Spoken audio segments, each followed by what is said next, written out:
Buenas tardes, voy a terminar en esta pequeña grabación el tema 3 con lo que quedaba de literatura del siglo XVIII, que he explicado un poco precipitadamente en la clase de hoy y hoy mismo voy a terminarlo esta noche.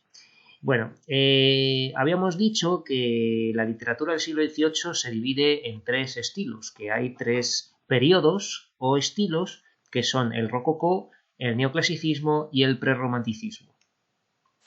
El rococó es un punto intermedio, un punto de transición entre el barroco y el neoclasicismo. Se adoptan moldes nuevos, pero pesa mucho todavía la tradición barroca. En rococó, ¿no? en arte rococó visual, artes plásticas, ¿no? como arquitectura, escultura, pintura, el rococó se distingue un poco por estos adornos muy, ¿cómo decirlo?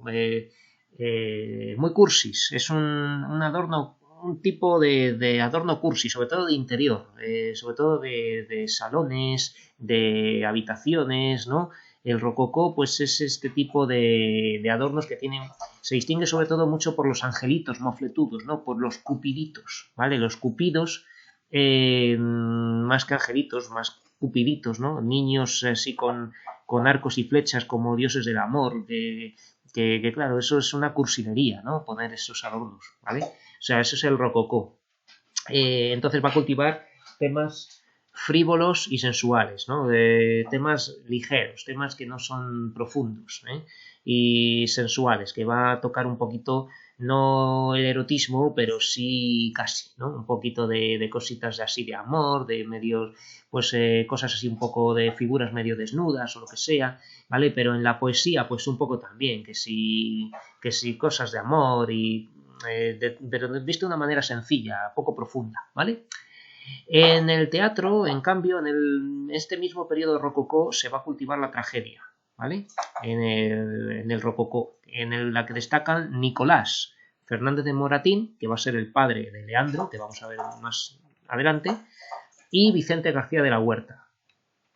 El periodo central y más importante, aunque en España no fue muy largo, es el neoclasicismo. El neoclasicismo es un movimiento propio de finales del XVIII que se basa en el didactismo, el utilitarismo y la búsqueda de un arte reflexivo, un arte que tenga que ver con la razón.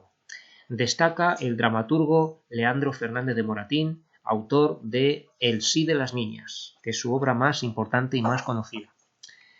El prerromanticismo va a ser la parte final que va a estar en contacto con el romanticismo, que va a ser el periodo siguiente, ¿vale? Entonces, el prerromanticismo se fundamenta sobre todo en el sentimentalismo, es decir, en la expresión arrebatada del sentimiento, aunque siempre dentro de unos límites razonables. Todavía está la razón, digamos, como punto de referencia, ¿vale? La razón va a estar todavía presente en el prerromanticismo. En esto se diferencia del romanticismo pleno, que se desarrollará en el siglo XIX y que va a ser irracional, ¿vale? Por otra parte, en la literatura prerromántica aparecen tintes de crítica social y política. Podemos considerar prerromántico al gaditano José de Cadalso, ¿vale? José Cadalso o José de Cadalso, también llamado, se dice que es un autor prerromántico. Bueno, pues vamos a ver la prosa. Entonces, prosa, como dije en la clase anterior, no es lo mismo que narrativa. Prosa es simplemente que no está en verso. Vamos a tener una producción que en gran medida no va a ser literaria. Va a estar en prosa, pero en gran medida no va a ser literatura, ya que estas obras a veces son simplemente reflexiones o ideas del autor, pero no tienen ficción, no hay personajes, no es una obra literaria, ¿vale? Pero tiene mucho valor porque son las cosas que se escribieron en el siglo XVIII, ¿de acuerdo? Entonces, dice aquí, el afán didáctico que tuvo la literatura neoclásica convirtió a la prosa en el siglo XVIII en el vehículo más apropiado de transmisión del pensamiento ilustrado, ¿vale? Así pues, se escribieron informes, libros de viaje, cartas y ensayos con este carácter crítico y divulgativo. Y aquí no dice una cosa muy importante que tiene que ver con esto de la prosa, y es que empiezan los periódicos. Entonces, va a haber gacetas o periódicos, publicaciones periódicas, que claro, que van a ser difundidas entre los lectores de la época, que también van a ser ilustrados, ¿no? Gente que lee y que compra periódicos, pues son gente ilustrada, y por lo tanto ese formato pues va a ser bueno, ¿no? También va a haber pues eso, libros, cartas, etcétera. Un autor muy importante es el Fray Benito Jerónimo Feijó, ¿vale? Benito Jerónimo Feijó era un hombre de iglesia, un eclesiástico, un clérigo, ¿vale? Un fraile, que escribió obras ilustradas, ¿vale? Obras de la ilustración, como estas: el Teatro Crítico Universal y las Cartas Eruditas y Curiosas. Teatro no es una obra de teatro, se llama Teatro Crítico Universal para usando la palabra teatro en el sentido griego de lo que se puede ver, ¿no? Es como panorama crítico universal o una visualización crítica universal, ¿vale? Entonces es una serie de consideraciones, de pensamientos, de reflexiones sobre distintos temas. Y las cartas eruditas y curiosas, pues bueno, pues como dice el título, pues son unas cartas, una colección de ensayos que también van a tratar de conocimiento. Bueno, la primera, el Teatro Crítico Universal, es una colección de ensayos, ¿vale? El ensayo es este género medio literario, ¿no? Porque no es literario del todo, ya que no tiene ficción. Es que expresa, vehicula las ideas del autor, ¿vale? Es una colección de ensayos que pretenden difundir la ciencia, la cultura y sobre todo luchar contra la superstición en la práctica de la religión. Aquí tenemos un fragmento que no voy a leer, que es del Teatro Crítico Universal y critica las supersticiones de pueblos indígenas de distintos lugares del mundo, que va a, pues, casi parodiar, ¿no? Son creencias que visto desde su punto de vista, pues son ridículas o ilógicas o irracionales, ¿no? Va a hablar de gente de Honduras que sacrificaban a un esclavo y luego lo adoraban, o yo qué sé, ¿vale? O sea que va a hacer una crítica de las creencias que él considera supersticiosas. Esto es un ejemplo del tipo de contenido que tiene este libro, ¿de acuerdo? Bueno, José Cadalso, que es gaditano, ¿no? Esto lo saqué de un libro andaluz y siempre que sale un andaluz lo dicen, ¿vale? Pues fue un militar, fue un coronel, el coronel José Cadalso, ¿vale? Un coronel del ejército español, que fue militar de carrera y amigo de importantes intelectuales de la época. Se hizo amigo de gente culta, de ilustrados como Nicolás Fernández de Moratín o Meléndez Valdés, que era un poeta, ¿vale? Se trata de una de las figuras fundamentales del siglo XVIII.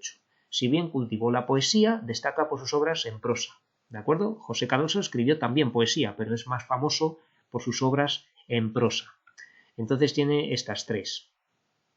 Cartas Marruecas, que es una colección de 91 textos epistolares, 91 cartas, ¿vale? 91 cartas en los que se manifiesta su pensamiento sobre la sociedad y la cultura españolas. La obra se constituye como una crítica seria pero bien intencionada de su época, ¿vale? Es una crítica social de España, ¿vale? En esta obra epistolar es que está hecha a base de cartas, dos personajes marroquíes, Gacel y Bembeley, y un español, Nuño, critican diferentes aspectos de la vida en España y de sus gentes, ¿vale? Gacel es un embajador marroquí en España, que está de viaje en España viendo España.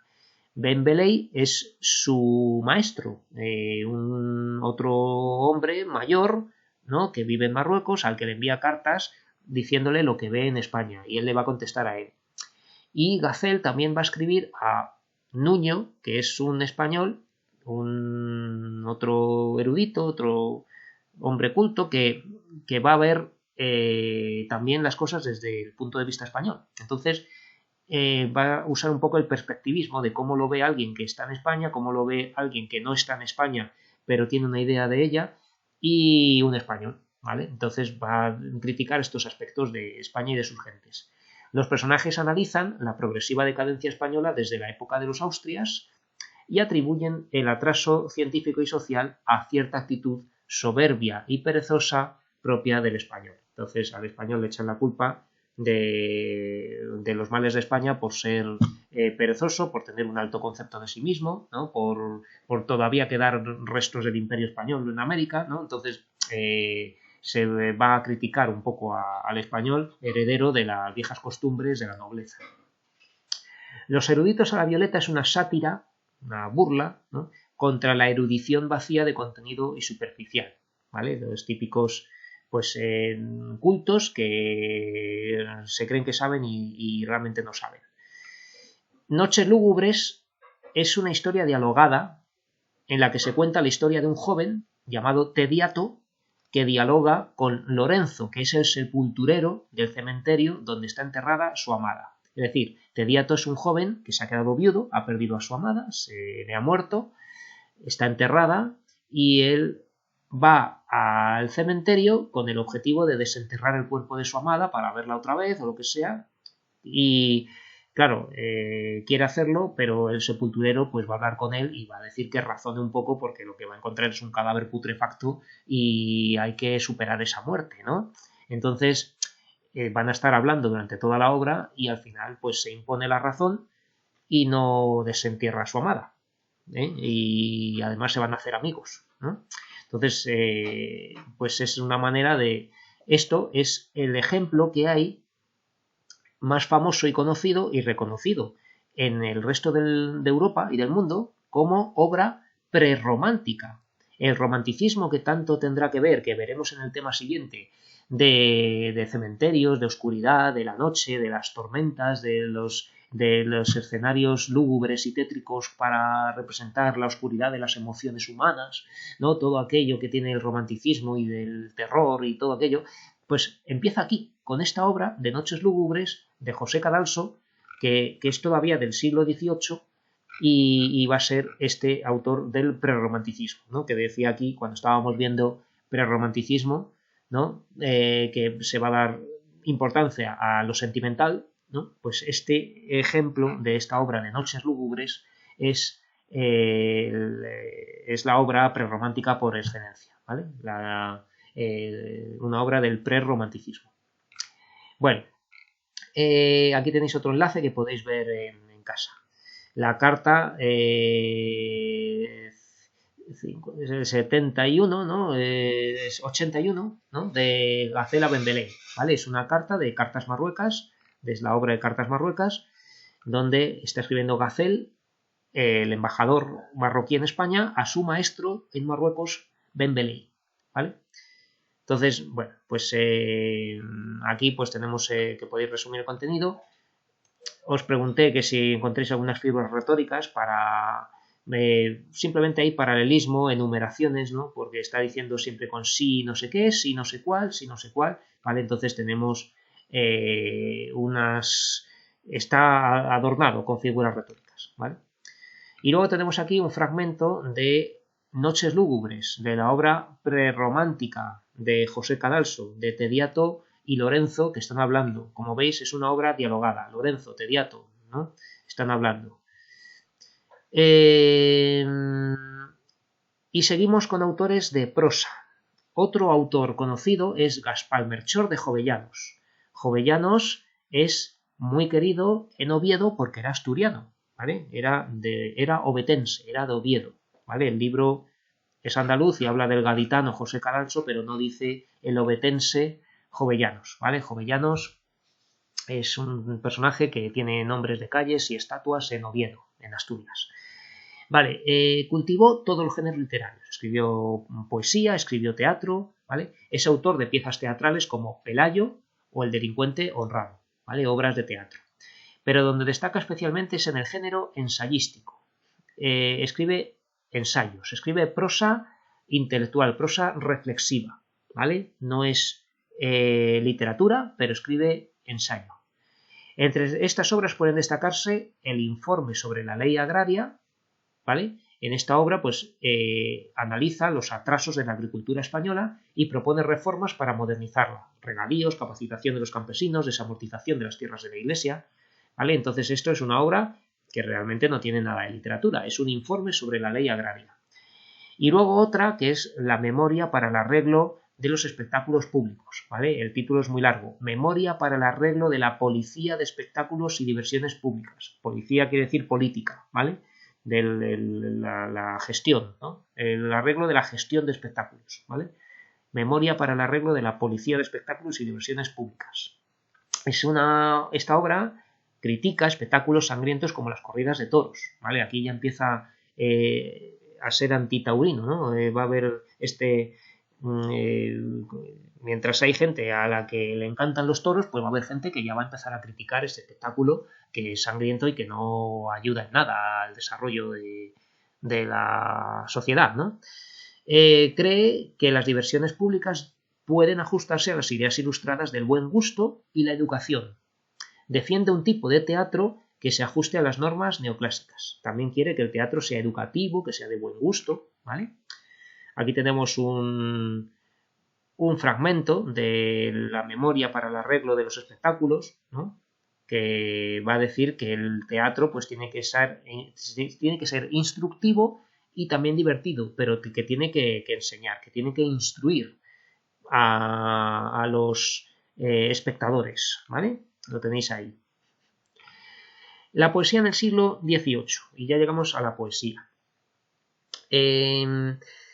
Dice aquí que hallamos escasas muestras líricas, que no tenemos demasiadas muestras de poesía.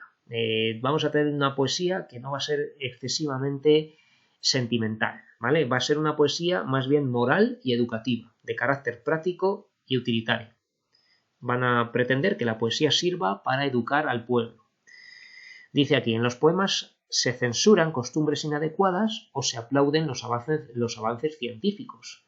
Destacan en este caso diversas odas, ¿vale? Odas son poesías de alabanza, de exaltación, de admiración hacia algo, ¿vale? Una oda es una poesía, es un género literario que viene de la antigua Grecia y Roma. Este género pues es para alabar o ensalzar algo, para decir, oh, qué grande es esto, o qué bonito es, ¿no? Entonces, van a destacar odas que cantan los progresos en el campo de la educación, de las artes y de la técnica. Oda a la vacuna, oda a la imprenta, ¿no? En este sentido, la poesía también sirvió de cauce para difundir las ideas ilustradas. Aquí veis una oda a la tolerancia, ¿vale? De Alberto Lista. Lista, ¿no? Que es una parada de metro de la línea 4 en Madrid, ¿no? Pues Alberto Lista, pues tiene poesías de este tipo. Como veis, son poesías ilustradas, ¿no? Para hablar bien de la tolerancia, ¿vale? Pues esto es algo educativo, algo que es lo que quería la razón de la época, ¿no? Hay que hablar de la poética de Luzán. La poética es el título de un libro de Ignacio de Luzán, ¿vale? Ignacio de Luzán era este autor que escribió una obra en la que criticaba los excesos de la poesía barroca y defendía un arte basado en la claridad, la armonía y el orden. Es un libro para decir cómo se debían escribir las obras literarias en la Ilustración. Es el estilo neoclásico, ¿vale? Se promueve el principio de enseñar deleitando, ¿vale? Este principio es muy antiguo, viene de la Edad Media, pero lo retoman, que quieren agradar a la vez que enseñan, hacer algo agradable, que suene bien, que sea bonito como esto, pero enseñando, que la tolerancia es muy buena, ¿vale? O sea que esto es lo que promueven y ya lo dicen en este libro que es La poética de Ignacio de Luzán, ¿vale? Aquí pone Ignacio Luzán, también podemos decir Ignacio de Luzán, ¿de acuerdo? El género más característico de poesía, por curioso, no es porque hubiera más, pero bueno, es el más llamativo, es la fábula, porque van a hacer fábulas que son cuentos de animales que enseñan algo, ¿no? Pero en verso, en poesía, ¿vale? Va a ser, en este caso, las fábulas neoclásicas van a ser una pieza en verso, un poema, que narra, con propósito moral, una historia protagonizada por animales. Sus más afamados cultivadores fueron Tomás de Iriarte y Félix María de Samaniego. ¿Vale? Estos dos autores son autores de fábulas en verso, ¿vale? De la poesía neoclásica, que en este caso van a ser fábulas. A ver si podéis acordaros de esto para el examen. Aquí tenemos el ejemplo de un burro flautista, ¿no? Que sin querer tocó la flauta, le salió una nota y se creía que hacía música, ¿vale? De esta manera, Tomás de Iriarte está criticando a gente que creía que sabía hacer arte y realmente pues eran unos torpes, ¿no? Que está comparando a los que hacen arte mal hecho con burros, ¿vale? El burro flautista. ¿Vale? Bueno, esto es. También se cultivó en este siglo una poesía rococó de imitación clásica, poesía rococó, ¿vale? Que está entre barroco y neoclasicismo, que vuelve a recuperar los temas bucólicos y mitológicos. Temas bucólicos, la poesía bucólica es la que tiene que ver con pastores que están en una naturaleza idealizada, en un lugar bello con prados verdes, con ríos, con fuentes, con árboles y flores, ¿no? Y estos estos pastores hablan y se comportan como poetas, ¿vale? Es un escenario fingido donde caracterizados como pastores están hablando poetas, ¿no? Y dialogan uno con otro, ¿vale? Todo eso es esto de los temas bucólicos, ¿no? La poesía bucólica, ¿vale? Eso viene de un poeta romano, de Virgilio, que escribió las bucólicas, ¿no? Entonces se retoma en esta época que se imita todo lo clásico, ¿vale? Y luego, pues mitológicos, pues claro, va a aparecer Apolo, va a aparecer Afrodita o Venus, va a aparecer, ¿vale? Se van a retomar figuras mitológicas y héroes griegos o romanos legendarios, ¿no? Para imitar lo clásico. Esto va a ser una poesía refinada, donde predomina el amor desde el punto de vista de la coquetería y la galantería. Por eso es rococó, eso de los temas frívolos y sensuales que decía anteriormente, ¿vale? Es una poesía coqueta y galante, la coquetería y la galantería, ¿vale? Son los rasgos de este amor rococó, ¿vale? Todo ello en un paisaje idealizado y artificioso. Se suele escribir en estrofas breves y de metro corto. Metro corto es que son versos de 8 o menos sílabas, ¿vale? De arte menor, ¿vale? Destaca en esta poesía el escritor Juan Meléndez Valdés. Juan Meléndez Valdés va a ser el que va a hacer poesía rococó de imitación clásica. Aquí tenemos una oda, que es un canto de alabanza a la primavera, ¿no? Aquí veis cómo suena esto.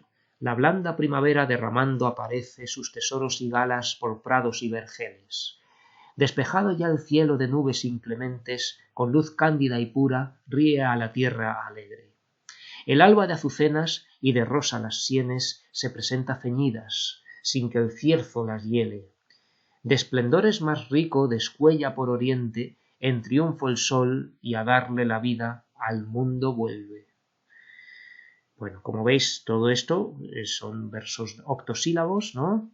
Y todo va a estar, bueno, pues con su métrica, con su rima, ¿vale? Bueno, la rima, la verdad es que no es tan llamativa. Aquí aparece y rima con vergeles, inclementes y con alegre, rima en asonante, ¿vale? No está rimando en rima consonante, cosa que me sorprende, ¿no? Así que tenemos rima asonante en los versos pares, pero con versos octosílabos y eso sí, con un lenguaje artificioso, ¿vale?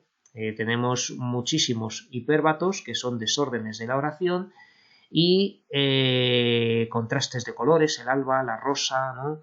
El cierzo, que es un viento frío del norte, ¿vale? Una alusión aquí a la naturaleza. Prados y vergeles, ¿no? Descripción un poquito de un escenario agradable, con flores, con prados, ¿vale? Bueno, pues eso es la primavera para el autor Juan Meléndez Valdés.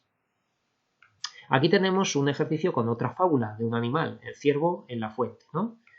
Y el ciervo, en síntesis, pues se va a quejar de que no le gustaban sus piernas porque son muy delgadas y muy largas. No le gustaban las piernas al ciervo. Dice, no me gustan las piernas, me gustan mis cuernos, que son muy bonitos. Y claro, luego le van a perseguir, va a tener que salvarse del peligro y va a darse cuenta de que el bien útil es la mejor belleza, que las piernas al final son más útiles que los cuernos, porque puede correr y salvarse con ellas. Entonces, lo útil está diciendo que es más bello, porque lo útil es mejor, ¿vale? Bueno, esto es de Félix María de Samaniego.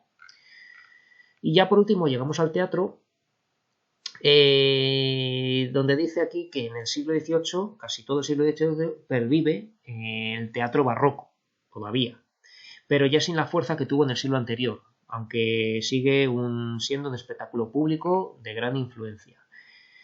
En este siglo se vio envuelto el teatro en polémicas. En primer lugar, se discutió sobre su propia conveniencia.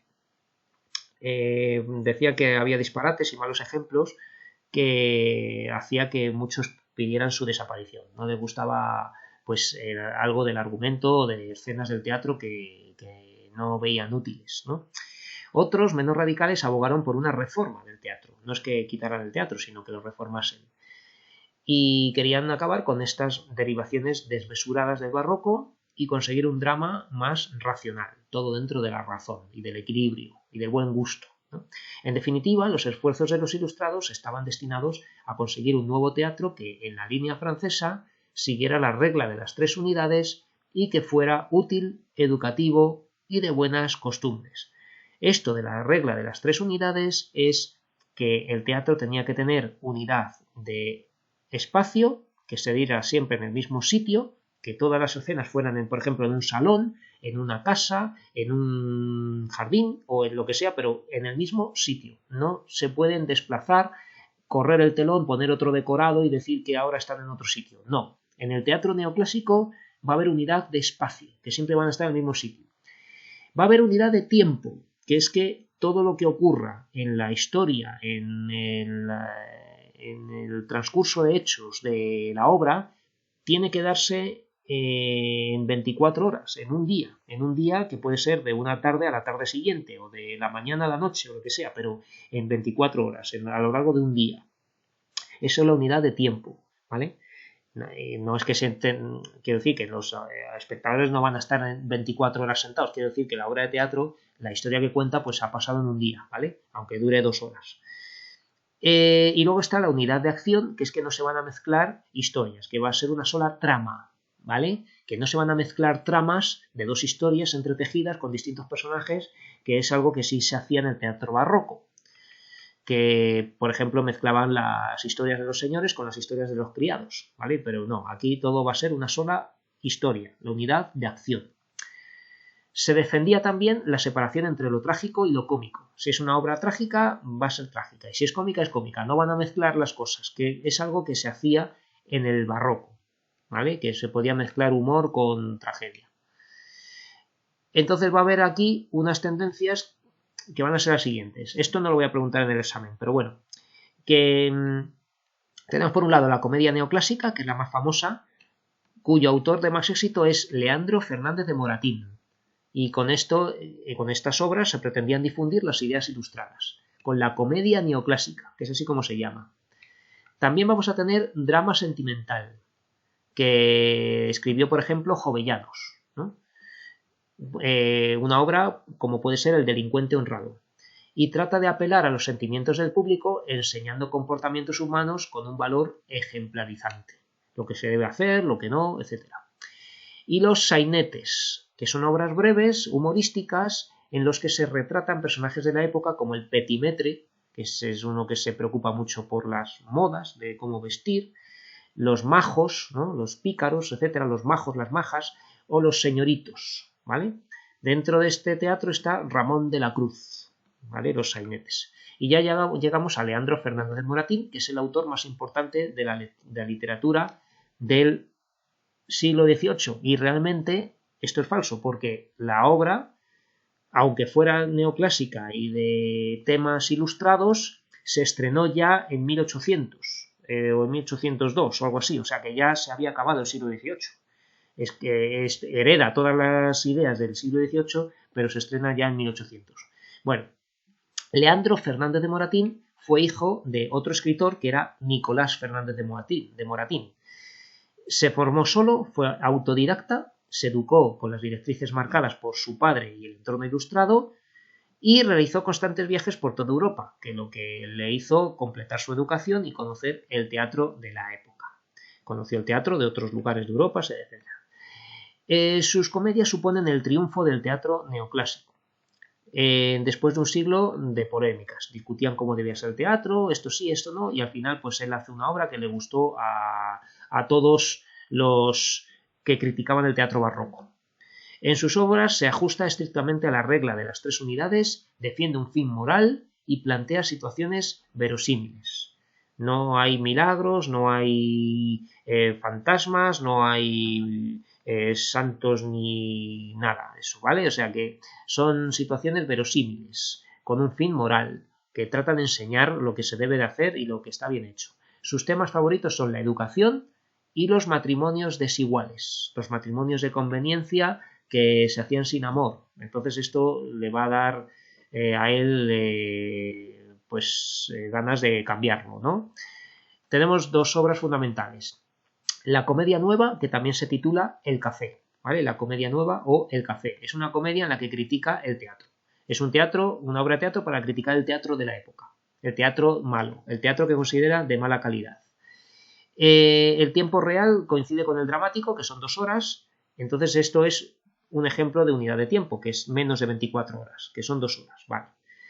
El sí de las niñas es la obra más reconocida en la que critica la educación irresponsable y los matrimonios concertados por interés sin amor.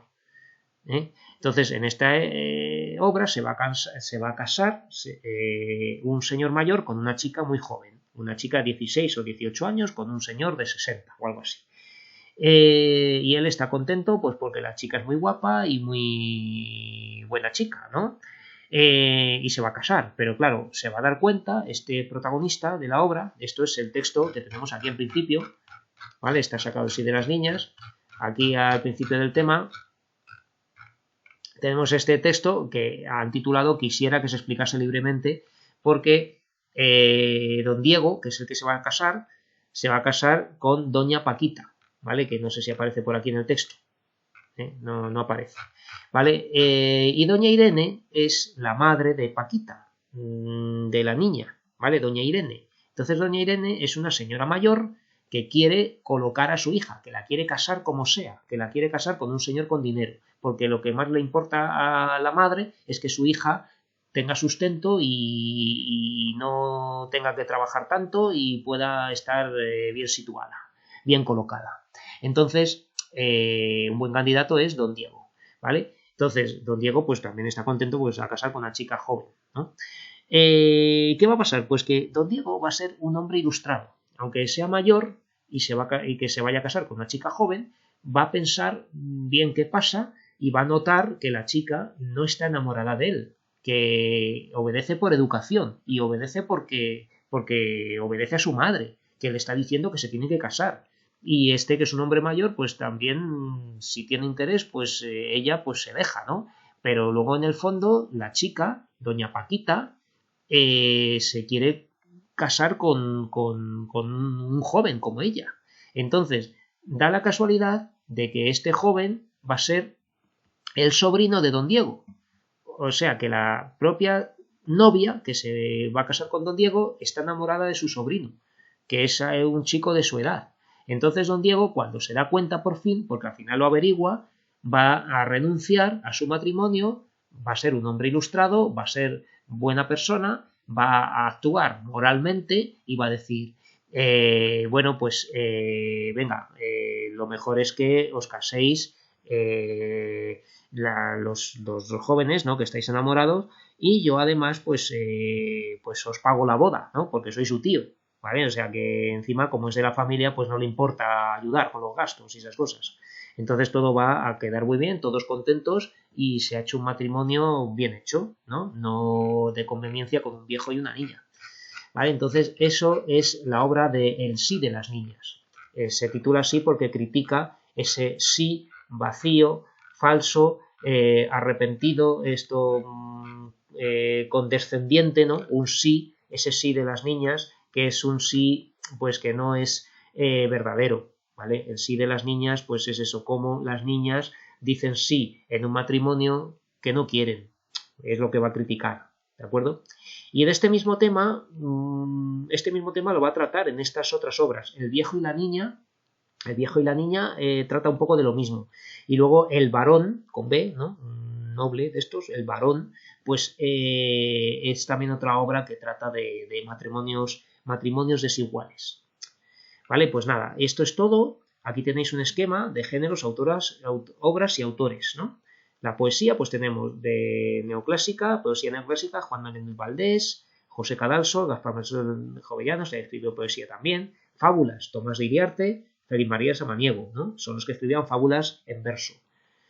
Luego había autores de poesía prerrománticos, que no los hemos visto. De prosa, pues tenemos algo de novela que hay, consideran Cartas Marruecas novela, pero realmente no es novela. Y aquí el informe sobre la ley agraria novela, esto no está bien, porque son ensayos. El teatro crítico universal efectivamente es didáctico, ¿vale? Y luego de teatro, pues tenemos tragedia, comedia y sainete. Como veis, pues de tragedia, Vicente García de la Huerta, Raquel, ¿vale? O La Raquel, es una obra de tragedia. En comedia, comedia neoclásica, pues tenemos El sí de las niñas o La comedia nueva. Y sainete, el autor más conocido es Ramón de la Cruz, con, por ejemplo, estas obras, ¿de acuerdo? Y aquí tenemos este esquema de géneros que también dice un poco lo mismo. Y nada más, con esto ya sí que terminamos. Esta es la última clase de la primera evaluación del tema 3 y espero que salga muy bien el examen.